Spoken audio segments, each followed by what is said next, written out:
Sinubukan ni Vince na mapaniwala siya na totoong nagkagusto ito sa kanya, na minahal siya ni Vince bago pa mangyari ang kanilang kasal sa kanyang bachelor night sa bar. Ngunit totoo bang gusto siya nito? Could he settle on only one girl for real? Pagkatapos ng lahat ng ginawa sa kanya ni Vince, malinaw sa kanya na may bahagi sa puso niya na gusto niya ang asawa. Nangyayari ba ito dahil hinahanap ng katawan niya si Vince o talagang nahulog na siya ng tuluyan sa kanyang asawa? Maraming katanungan ang tumatakbo sa isip ni Leslie. Hihintayin niyang matapos ang kanilang kasunduan. Gusto niyang makita ito hanggang sa huli. Sa panahong iyon, magiging malinaw na sa kanya kung ano talaga ang nararamdaman ni Vince para sa kanya. Ngayong alam na niya ang kanilang sitwasyon, hindi na siya natatakot na harapin ang lahat. Bibigyan niya ng huling pagkakataon ang kanilang kasal. Ngunit hindi pa rin niya ibibigay ang sarili kay Vince, so that he would be able to break her after the year is over.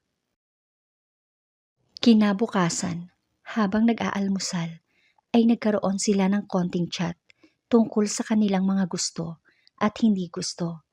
Pinag-usapan nila ang mga paboritong kulay, pagkain, movies and series.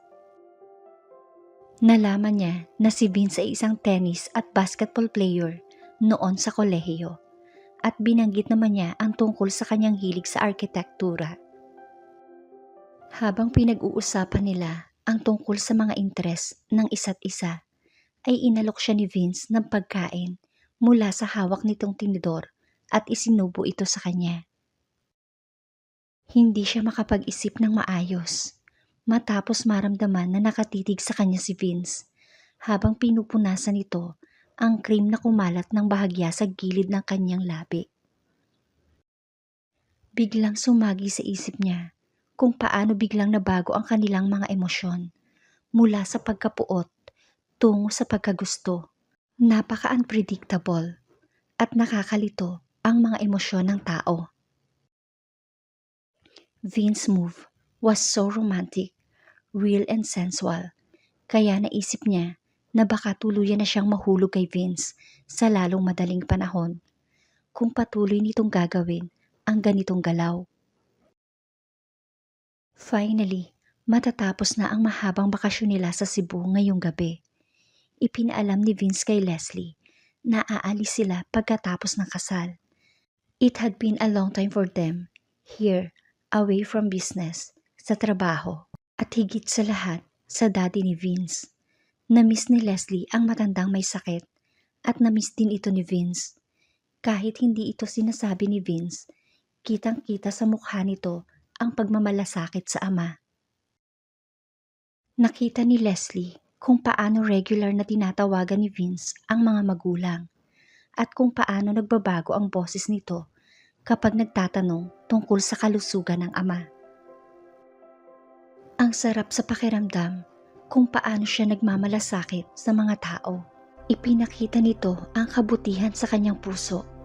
Napagtanto ni Leslie na ang pinakamalaking kahinaan ni Vince ay ang pamilya nito.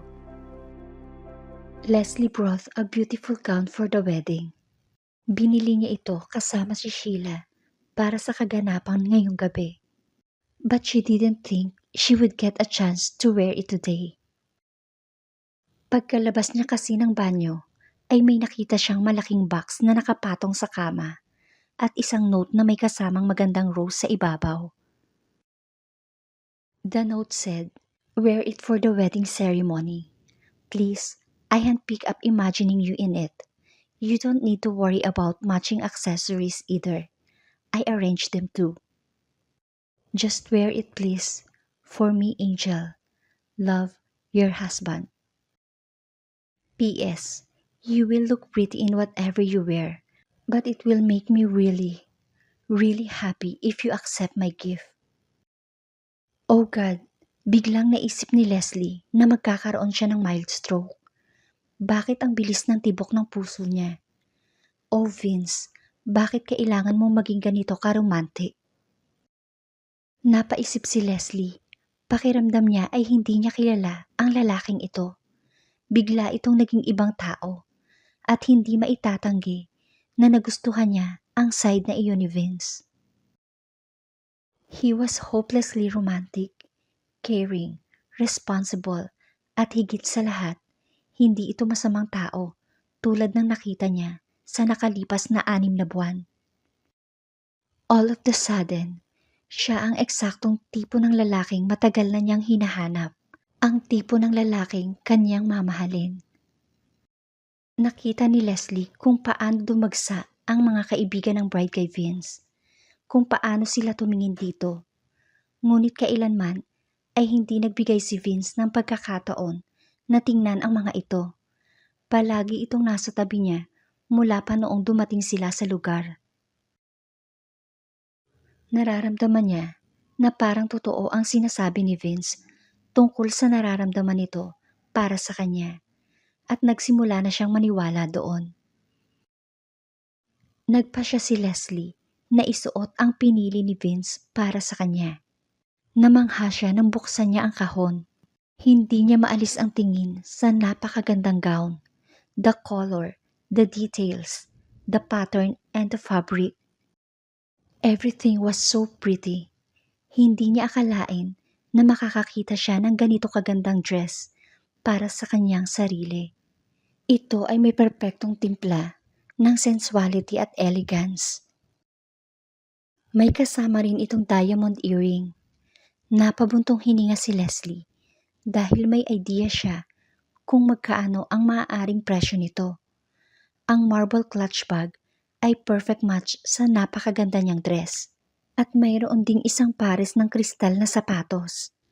Napangiti si Leslie sa kanyang loob. Pinuri niya ang taste ni Vince. Ang hikaw, bag, sapatos at dress ay sobra-sobra.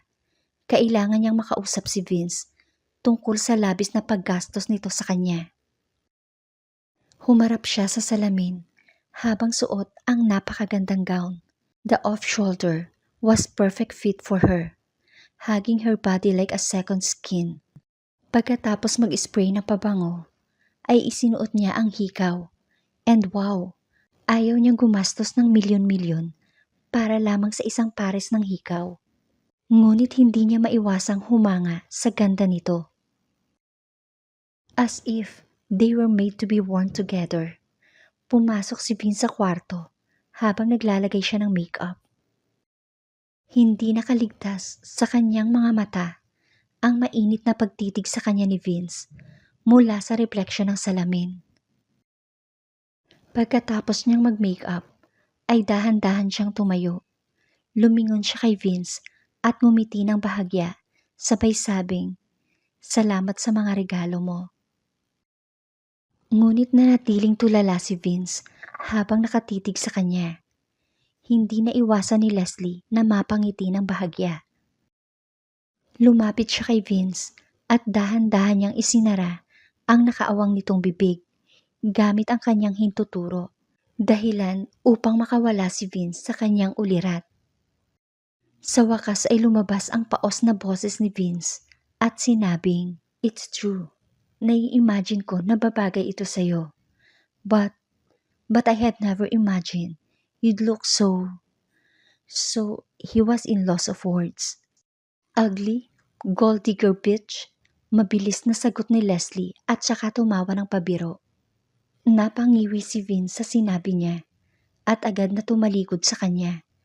As if her words burned him. As if she slapped him hard. "Oy, nagbibiro lang ako." Lumapit si Leslie sa harapan ni Vince at hinawakan ang mga balikat nito. "I'm sorry. Hindi ko na dapat sinabi iyon," she said, asking for his forgiveness, and she realized she shouldn't have said it, especially after everything that had changed between them. Dahan-dahan tumingin si Vince sa kanya at napansin niya ang malasalamin nitong mga mata. Oh God, she was truly hurt him. "Sorry talaga, Vince. Inaamin ko na isa itong nakakakilabot na biro. Your eyes are telling me how I look to you right now. At alam kong hindi mo iniisip na pangit ako. At pinigilan ni Vince ang pagsasalita niya. Ang mga kamay nito ay pumulupot sa kanyang lieg. Ikinulong siya nito sa matipunong mga braso. At naramdaman niya ang init sa mga halik ni Vince. Napahawak siya ng mahigpit sa braso nito. Nang mga sandaling iyon, pakiramdam ni Leslie ay matutunaw siya. Hindi niya maipaliwanag ang sensasyon na kanyang nararamdaman. Nang mga oras na iyon, ay nadala siya sa ginawang iyon ni Vince sa kanya, hanggang sa dumating ang point na hindi na niya kayang kontrolin ang sarili. You're so beautiful, Angel. Pabulong na sabi ni Vince sa pagitan ng mga halik nito. Oh God, ang panginginig ng boses na nilikha ng kanyang mga salita ay napakasensual. I want you, Angel. Gusto kong ibigay mo ang sarili mo sa akin. I want the whole of you. Gusto kong maging akin ka. Hindi napigilan ni Leslie ang sarili. She didn't have any control over herself. Sa ilang sandali, nakalimutan niya ang bawat negativity at handa na siyang ibigay ang kanyang sarili kay Vince. Hindi ko alam kung pagsisisihan ko ito. Ngunit huminto siya ng 2 segundo at pagkatapos ay sinabing, I'm yours, Vince. Ipagpapatuloy na sana nila ang nagbabagang apoy sa pagitan nila nang mapatingin si Vince sa gown na suot ni Leslie at OMG, I almost forgot. Halos lumuwa ang mga mata ni Leslie nang maalaala ang kasal. Agad siyang bumitaw sa pagkakaakap kay Vince at natatarantang humarap sa salamin para ayusin ang sarili. Kahit nabura ng bahagya ang blush on sa pisngi ni Leslie, ay nanatili pa rin ang pamumula sa kanyang mukha dahil sa nangyari sa kanila ni Vince. Pakiramdam niya ay umakyat ang dugo niya sa ulo dahil sa sobrang hiya. Mababakas naman ang panghihinayang sa mukha ni Vince habang pinagmamasdan ang nakatalikod na asawa. Subalit naisip niya na hindi ito ang tamang oras para gawin ang inaasam-asam niyang mangyari sa kanila ni Leslie. Habang nagpapalitan ng panata ang ikinakasal, ang tanging nakikita ni Leslie mula sa kanyang upuan ay ang lalaking nakatayo sa tabi ng groom. Ito ay walang iba kundi ang kanyang asawa na halos hindi inaalis ang tingin sa kanya. Vince was looking at her with so many emotions. Tila puno ng pag-asa, pagmamahal, panghihinayang at determinasyon ang puso nito ng mga oras na iyon. Ngunit ang kasal na kasalukuyang nagaganap ay nagpaalala kay Leslie tungkol sa kanilang sariling kasal noon.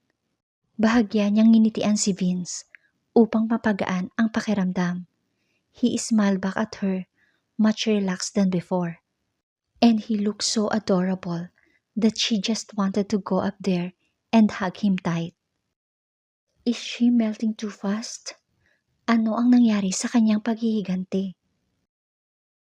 Nang oras na para sumayaw, Vince offered his hand with a charming heartwarming smile. Tinanggap niya ang kamay ni Vince at sabay silang naglakad patungo sa dance floor. Inalalayan siya ni Vince at nagsimulang sumayaw mula sa nakaka-inlove at napakagandang tugtuging perfect ni Ed Sheeran. Habang yakap ni Vince ang kanyang bewang, ay muli itong humingi ng sorry. I'm sorry kung hindi ko naibigay sa'yo ang kasal na pangarap mo. Sorry sa pagiging gago ko. Pinapangako ko na buburahin ko ang lahat ng mga pangit na alaala na naidulot ko sa'yo. At papalitan ko iyon ng magagandang alaala. Alam kong mahirap paniwalaan ang mga sinasabi ko at hindi kita masisisi kung yun ang nararamdaman mo. Mahal na mahal kita, Angel. Believe it or not, ikaw lang ang babaeng minahal ko ng ganito. Sayang nga lang dahil hindi naging maganda ang simula ng lahat sa atin.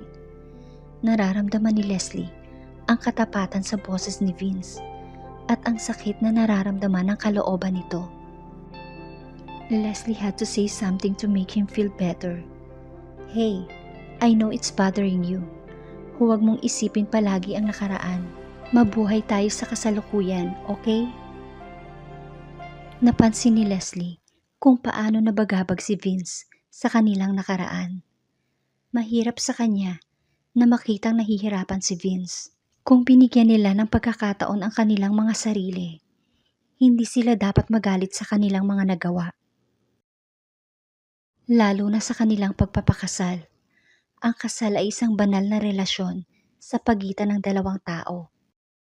At bilang tugon, ay hinalikan ni Vince ang kanyang noo. Nanatili sila sa pagsayaw, kasabay ang nakaka-inlove na musika, at ang mga taong nasa paligid nila. Punong-puno ang kanilang mga emosyon at tila walang pakialam sa kanilang paligid. Hindi nagtagal at nagpaalam sina Vince at Leslie sa lahat. Kasama rin nila si Rodney. After meeting the bride and the groom, nangako sila na mag-double date soon when they return home. Karamihan sa mga bisita ay aalis ng madaling araw. It was not a typical wedding, and even weird from time to time, but they all enjoyed the most of it.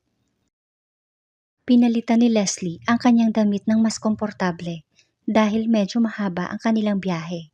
Isinuot niya ang pink off-shoulder cotton top with her hair up in a messy bun. Pagkasakay ng eroplano, ay naupo si Leslie sa komportableng upuan. Pinili niya ang one-person seat. Hindi siya nag-iwan ng space para sa sino mang tatabi sa kanya. Nang ikabit ni Leslie ang seatbelt, napansin niyang nakaupo si Rodney mula sa pangatlong hanay ng upuan. Inayos ni Leslie ang sarili para sa pag-idlip. Pumasok si Vince bago makipag-usap sa piloto. Nang mapansin ni Vince ang pag-upo niya sa sulok, dire-diretso itong naglakad patungo sa kanya habang nakakunot ang noo. Seriously? Are you going here alone? Not with me? Nagtatakang tanong ni Vince. Nagkunwaring umubo si Rodney, ngunit hindi iyon pinansin ni Leslie. I'm sleepy. I didn't get my sweet hours of sleep last night. So I'm going to get my beauty sleep in here. Tumango lang si Vince at hindi na nagsalita. Tahimik itong naupo sa isang upuan at ikinabit ang kanyang seatbelt habang nakatingin pa rin kay Leslie. Hindi nagtagal at naramdaman ni Leslie ang pag-angat ng eroplano. Nang nasa himpapawid na ang eroplano, tumunog ang seatbelt sign. Hindi na nag-aksaya si Vince ng ilan pang segundo. Agad niyang tinanggal ang seatbelt at humakbang patungo kay Leslie. Bakit? Anong ginagawa mo dito? Halos magsalubong ang kilay ni Leslie sa pagtataka. Napansin niya ang kakaibang ngiti nito. Ano ang kahulugan ng mga ngiti nito? Oh baby, you are going to get your beauty sleep now, he said with a grin in a green challenging tone habang tinitingnan siya mula ulo hanggang paa. Anong ginagawa mo? Biglang na-conscious si Leslie sa sitwasyon. Nothing. Just helping you get that beauty sleep of yours. Tumawa si Rodney mula sa likuran. Vince took his sweet time to remove her seatbelt. Habang tinatanggal nito ang kanyang seatbelt, naramdaman niya ang mainit nitong hininga na kumiliti sa kanyang balat. His fingers, made so innocent yet not so innocent touches on her body once in a while. Halos maubusan siya ng hininga nang tanggalin ni Vince ang kanyang seatbelt. At laking gulat niya nang bigla siyang buhatin ni Vince. Nanlaki ang mga mata ni Leslie sa gulat. Hey! Ngumiti lang si Vince bilang tugon. The nerve of this man. Keep it down guys, I need some beauty sleep too. May panunuksong sigaw ni Rodney mula sa likod. Put your headphone on some use. Pabirong sabi ni Vince at nakangiti niyang nilingon ang nagrereklamong kaibigan. Dinala ni Vince si Leslie sa pinakadulong kwarto. Habang hawak siya nito sa matipuno nitong bisig, binuksan ni Vince ang isang pinto na mayroong private sign at dinala siya papasok doon. Nagulat si Leslie nang makita niya ang loob ng pinto. It was his freaking private bedroom on a plane. Hindi sinasadyang napabuka ang bibig niya sa pagkamangha.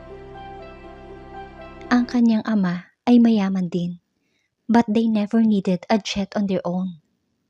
Lumakad si Vince patungo sa kama at dahan-dahan siyang inihiga doon. Lumawak ang ngiti nito nang mapansin ang kanyang ekspresyon. With a constant smile on his face, sinimulang tanggalin ni Vince ang suot na t-shirt. Napansin ni Leslie na dahan-dahang bumababa ang tingin nito sa kanya. Muli na naman niyang naramdaman ang pagbilis ng tibok ng kanyang puso at tila mauubusan siya ng hininga nang mapatingin siya sa namumukol na abs ni Vince. Damn that man and his fine abs. Ganun pa man, hindi niya ipinahalata ang pagnanasa niya sa abs nito. Tila napansin ni Vince ang kanyang pag-aatubili. Hindi siya komportable sa kwartong ito. Don't worry, no one else is allowed to enter without permission, sabi ni Vince na para bang kinukuha ang kanyang tiwala. Vince, nasa labas lang si Rodney. Ano na lang ang iisipin niya kung nandito tayo at hahayaan siyang mag-isa doon? Nag-aalalang sabi ni Leslie. Oh, come on. Just for this moment. Stop thinking others. Think about you and me. Tungkol naman kay Rodney, he is very happy knowing that we are here together. Pagkatapos sabihin iyon, ay lumapit siya sa kama at dahan-dahang lumapit kay Leslie. I can't control myself around you anymore. Let me just get lost in you for a few moments. I promise, I'll let you sleep after that. Mahina niyang bulong habang ang kamay ay umiikot sa ibang parte ng mundo. Leslie was not ready to go there with him yet. Not really. Especially on a plane. Parang nabasa ni Vince kung ano ang nasa isip niya. I'm not going to do something extreme with you here. Gusto lang kitang maramdaman sa aking mga bisig ng kusang loob, sabi ni Vince sa mababang tono ng boses. Agad namang lumuwag ang pakiramdam ni Leslie nang marinig ang sinabi ni Vince. Hinawakan ni Vince ang kanyang mukha at hinawi ang ilang hibla ng buhok na tumakip sa kanyang pisngi. Lumapit ito patungo sa kanyang mga mata at marahan siyang hinalikan. Naramdaman niya ang mainit nitong hininga at pagkatapos ay dahan-dahang dumampi ang mainit nitong labi sa kanyang ilong. Pisngi, baba at pagkatapos ay sa kanyang labi. Nang idilat ni Leslie ang kanyang mga mata, hindi niya inaasahan na magtatama ang kanilang mga mata. Nakita niya na punong-puno ng pag-ibig at pagnanasa ang mga mata ni Vince. Hindi niya maiwasang mapatitig sa mukha nito at, oh God, napakagwapo ng lalaking ito. Hindi siya makapaniwala na mahahalikan niya ang mga labi nito ng maraming beses. Sa tuwing lumalapat ang mga labi ni Vince sa kanya, sigurado siyang iyon ang pinakamagandang pakiramdam na natikman niya sa buong buhay niya. Hindi niya alam kung paano naging masarap, mainit, at perpekto ang halik ng isang dyablo. Paano niya ito nagustuhan? Pero ang paraan nito ng paghalik sa kanya ay parang sinasamba nito ang mga labi niya. Nag-uumapaw ang walang humpay na emosyon ni Vince sa kanya. Ito ay banayad at hindi nagmamadali. Espesyal ang halik na ito. Ipinadama sa kanya ni Vince na mahalaga siya sa pamamagitan ng bawat halik. Pakiramdam niya ay para siyang mapapaso sa init ng kanyang nararamdaman. Para siyang nauuhaw at kinailangan niyang kagatin ang kanyang pang-ibabang labi upang pigilan ang tinitimping hinaing. Habang nakapikit ang kanyang mga mata, ay naramdaman niya ang paghinto ni Vince at it's not going to be on a plane. Hindi ito ang tamang lugar para malasap at masilayan ang ganito kagandang bagay sa unang pagkakataon. These are my infatuation, my obsession, my dream, at ayaw kong mangyari ito sa isang eroplano. You are a special angel, at ipaparamdam ko iyon sa'yo. Seryosong sabi ni Vince habang nakatitig sa uhaw niyang mga mata. Kinuha ni Vince ang kanyang kamay at ikinulong siya nito sa mga bisig. To her surprise, it felt heavenly calm and peaceful. Ang sarap sa pakiramdam. Ipinagpatuloy ni Vince ang paghaplos sa kanyang buhok at sa loob ng ilang minuto ay agad siyang nakaramdam ng antok. It felt so good that she remembered nothing more as sleep came over her. Bago makatulog, ang huli niyang naalala ay kung gaano siya kabilis nahulog kay Vince. Makalipas ang ilang sandali, ay nagising si Leslie mula sa mahimbing na pagkaidlip. Dahan-dahan niyang iminulat ang kanyang mga mata at sumalubong sa kanya ang isang pares ng maganda at malalim na mata ni Vince. Nakatulog ka ba ng maayos? Tanong nito sa mapang-akit na bulong. Hindi na iwasan ni Leslie na mapangiti at tumango na parang tulala. Kung gusto mo, maaari mong ipagpatuloy ang iyong pagtulog sa kotse o sa ating kwarto. We have arrived, nakangiting sabi ni Vince. Nakarating na tayo. Hindi makapaniwalang tanong niya kay Vince. Gaano ba siya kapagod para makatulog ng ganun kahimbing? Bumangon ka na para makauwi na tayo sa ating bahay. Bakas ang saya sa mukha nito habang hinihila siya patayo. Pagkatapos ay agad na dumiretso si Leslie sa banyo para maghilamos. Habang nasa loob ng banyo ay hindi niya naiwasang mag-isip. Paano kung may mga reporter na makakita sa kanya kasama si Vince? Hindi pa alam ng publiko ang tungkol sa kanila. Paglabas nila ng eroplano, napansin nila si Rodney na naghihintay sa kanila sa ibaba. Nang makalapit ay sinabi nitong, "Wow, is that a..." May sasabihin pa sana si Rodney pero agad itong pinutol ni Vince. "Enough. Stop goggling. Turn around and start walking straight," sabi ni Vince habang nakaturo ang mga daliri kay Rodney. "As you say, boss," natatawang sagot ni Rodney kasabay ang pagtaas ng dalawang kamay para ipakita ang pagsuko. Matapos ang isang pilyong ngiti kina Vince at Leslie, ay agad itong tumalikod at naglakad. Nagkibit balikat naman si Vince sa mapaglarong panunukso ni Rodney. Hinawakan niya ang kamay ni Leslie at sumunod na naglakad sa likod ni Rodney. Pagkasakay ng kotse, muling hinawakan ni Vince ang kamay ni Leslie at patuloy na hinalikan ang bawat daliri. Tuwang-tuwa si Maria nang buksan ang pinto. Masayang-masaya siya na makita ang dalawa. "Sobrang saya ko para sa inyo mga anak. Ang sarap makita na magkasama kayong dalawa. Kitang-kita sa inyong mga mukha ang nagniningning na kaligayahan." Walang pag-aalinlangang sabi ng matanda. Habang papunta sila sa itaas, ay napansin ni Leslie na may naghihintay sa sofa. Ito ang babae na hindi niya kailanman nakasundo. Anong ginagawa niya dito? "Flor?" Gulat na tanong ni Vince. Napatayo si Flor nang marinig niya kinakausap siya ni Vince. Nakasuot si Flor ng napakaiksing palda at hapit na crop top na animoy suman na kulang sa pagkakabalot. Dahil bukod sa kinulang ang damit nito sa tela, ay kitang-kita ang nag-uumapaw nitong hinaharap.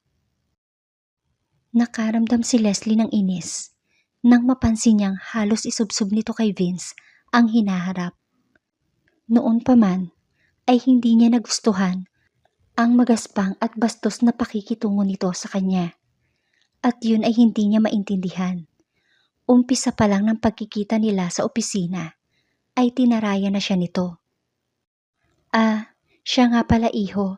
Hinihintay niya ang pagdating ninyo dahil gusto kanyang makausap. Sinabihan ko siya kanina na ipapaalam ko agad sa kanya sakaling dumating kayo. Pero nagpumilit siya na maghintay. Paliwanag ni Maria kay Vince. Sir, humihingi ako ng paumanhin sa panghihimasok sa inyong privacy.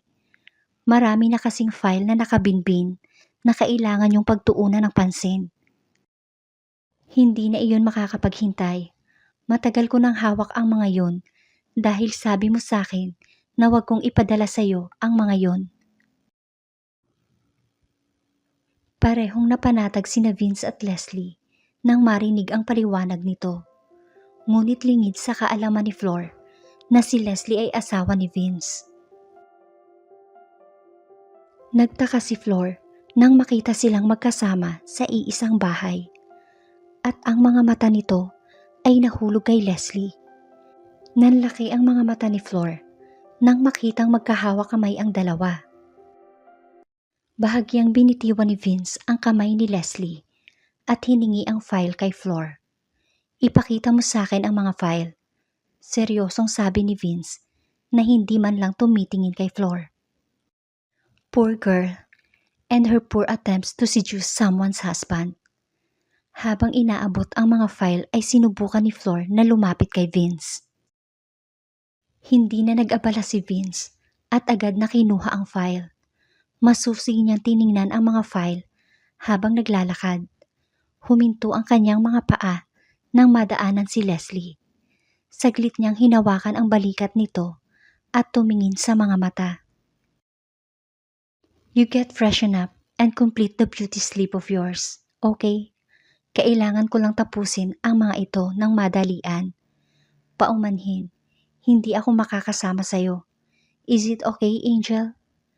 Naramdaman ni Leslie ang mga butterflies sa kanyang tiyan. Habang ang init ng balat ay dumaloy sa kanyang katawan. Kahit papaano ay nagawa niya pa rin ngumiti at tumango. Tutulungan ko na lang si Manang magluto. Hindi na kailangan. Kaya na ni Manang yon. Kailangan mong magpahinga. Go ahead. Hindi maitago ang pag-aalala at pag-aalaga sa kanya ni Vince. Napangiti si Leslie sa matamis na trato sa kanya ni Vince. Matapos ni Vince isara ang pinto sa kanyang study room, ay agad na tumalikod si Leslie upang magtungo sa kanilang silid at hindi na pinansin ang gulat na hitsura ni Flor. Nagulat siya nang biglang sumigaw si Flor mula sa likod niya habang umaakyat siya ng hagdan. Hoy, hindi nga ako nagkamali sa mga iniisip ko sa iyo noon. Ito ba ang paraan mo kaya nakuha mo ang katabing bahagi ng opisina ni Sir? Tanong ni Flor sa pamamagitan ng nagngangalit nitong mga ngipin.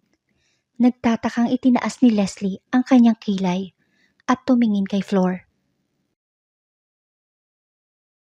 Ganito ba ang ginagawa mo? Opening your legs far apart for the boss? You slut! Ganito mo ba nakuha ang pinakamagandang kwarto sa opisina?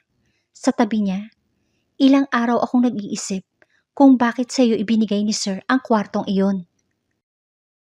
Ngayon, alam ko na kung paano mo nagawa yon. Hindi napigilan ni Leslie na magalit nang marinig ang pang-iinsulto sa kanya ni Flor. At ikaw, tama bang magsuot ng halos walang saplot sa lugar ng iyong amo? Kung alam mong siya lang ang mag-isang nakatira sa bahay na ito. Pabalik na tanong ni Leslie sa napakaamong boses. You slut! Nandidilat na sabi ni Flor. Flor! Sigaw ni Vince mula sa pintuan ng kanyang study room. Halos mapatalon si Flor sa kanyang kinatatayuan. Kitang-kita ang panginginig ng boses nito. Sir? Ang babaeng tinatawag mong slut ay asawa ko. Ang paraan ng pag-angkin at pagtatanggol ni Vince sa kanya ay nagpainit sa puso ni Leslie. Kahit na hindi dapat, ay nalungkot pa rin si Leslie nang mapatingin siya sa ekspresyon ng mukha ni Flor. Alam niya kung anong kayang gawin ni Vince, kaya naawa siya sa babae. "I'm sorry, sir. Hindi ko alam."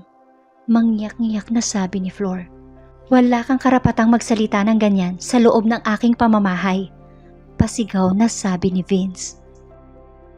Naglakad si Leslie palapit kay Vince at hinawakan ang balikat nito para pakalmahin. "No, walang kahit na sino ang magsasalita sa iyo ng ganyan. Absolutely no one." "I won't let it. Not anymore," mariing sabi ni Vince. Vince, hindi niya alam. Sinubukan ni Leslie na pawiin ang galit nito. "Tulad ng sinabi ko, walang sino man ang may karapatan na pagsalitaan ka ng ganyan." "I'm so..." Sinubukan ulit ni Flor na humingi ng tawad, pero pinigilan siya ni Vince sa pamamagitan ng pagtaas ng kamay. "Stop. Don't bother anyway. You are fired." Galit na tumalikod si Vince at mabilis na pumasok sa loob ng study room. Thank you guys for watching. Please like, share, and subscribe. When all I can is thinking about you.